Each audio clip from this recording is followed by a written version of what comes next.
Alright, little shits, Mama's gonna read some ghost stories for you all. There's 1, 2, 3, and 4 sleeping there. The other one's in the car. The other one's in the car. Yes, we got fans running. Yes, it was a great hike today.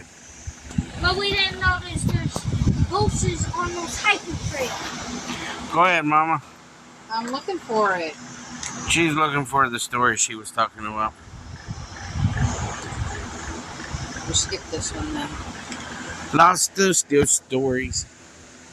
So, I appreciate all the good Father's Day wishes. Appreciate that. And I want to tell some of my viewers that Happy Father's Day to them too.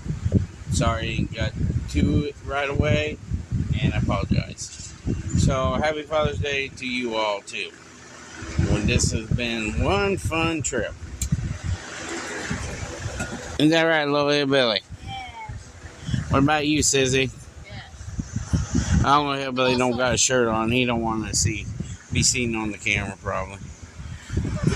Even though he's somewhat in the picture right there. I'll try to turn it to Mama a little bit more. But he's still available.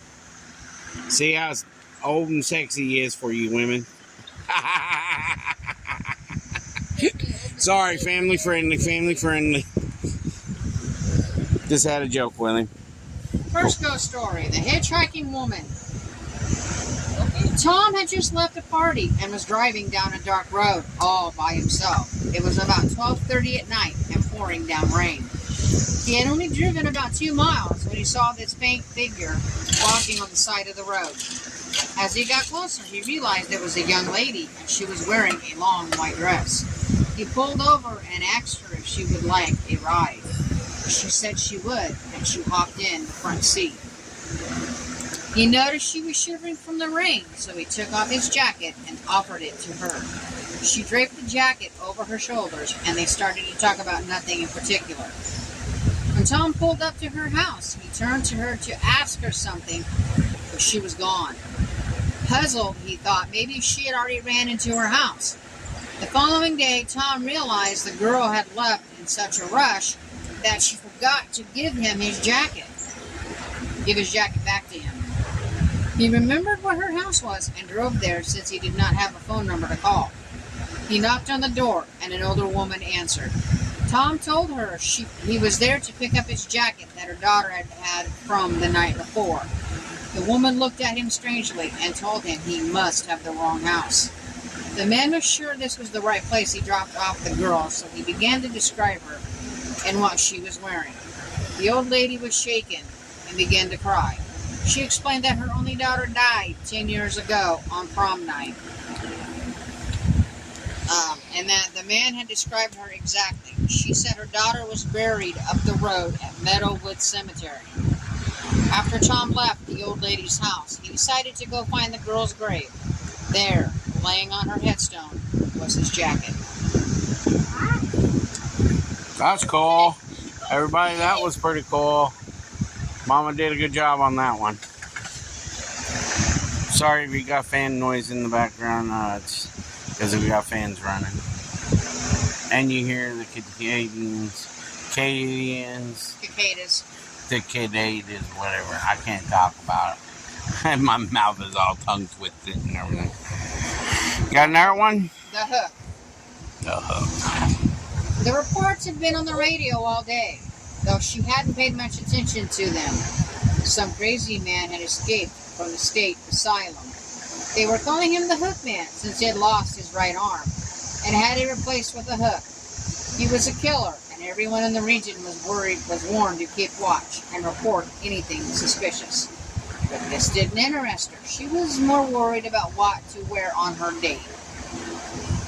After several consultation calls with friends, she chose a blue outfit in the very latest style and was ready and waiting on the porch when her boyfriend came to pick her up in his car. They went to a drive-in movie with another couple. then dropped them off and went parking in the local Lover's Lane. The blue outfit was a hit, and she cuddled close to her boyfriend as they kissed to the sound of romantic music on the radio. Then the announcer came and repeated the warning that she had heard that afternoon. An insane killer with a hook in place of his right hand was loose in the area. Suddenly, the dark, moonless night didn't seem so romantic to her. The Lover's Lane was secluded and off the beaten track. A perfect spot for a deranged madman to lurk, she thought, pushing her amorous boyfriend away. Maybe we should get out of here, she said. That hook man sounds dangerous. Ah, come on, babe, it's nothing, her boyfriend said, trying to get in another kiss. She pushed him away again. No, really, we're all alone out here. I'm scared, she said. They argued for a moment, then the car shook a bit, as if something or someone had touched it. She gave a shriek and said, "Get us out of here now." "Jeez," her boyfriend said in disgust, but he turned the key and went roaring out of the Lover's Lane with the screeching of his tires. They drove home in stony silence, and when they pulled into her driveway, he refused to help her out of the car. He was being so unreasonable.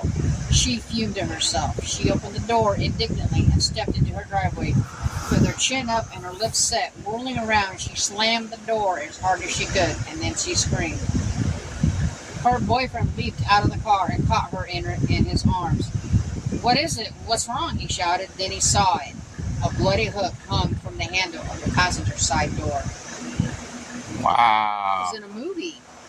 Was it? Yeah, but I don't remember the name of it. The hook?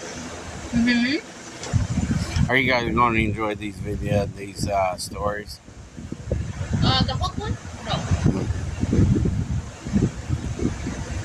We're going to give you guys one more, and then we're going to let you go. And we'll be back tomorrow morning and cook breakfast. And sit around the camp and talk to everybody. Probably just do a little camp talk. How's that sound tomorrow?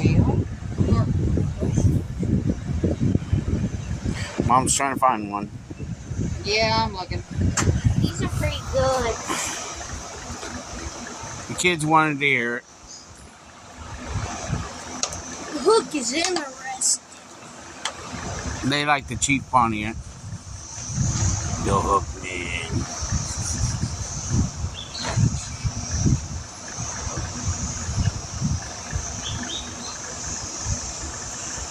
Oh, see, it even let Lily fall asleep. See that, guys? This is called Keyhole.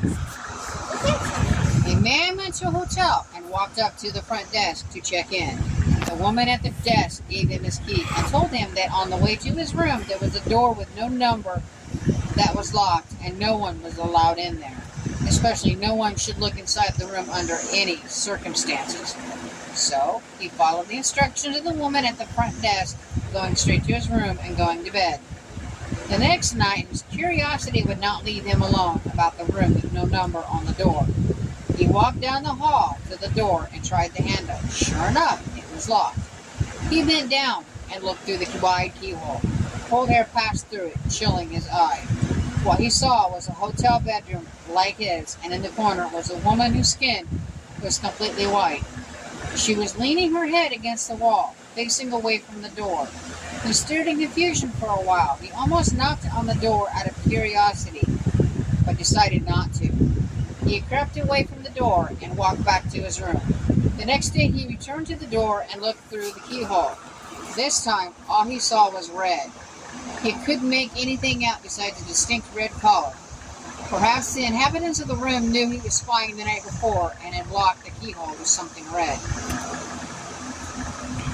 At this point, he decided to consult the woman at the front desk for more information. She sighed and said, "Did you look through the keyhole?" The man told her that he had, and she said, "Well, I might as well tell you the story.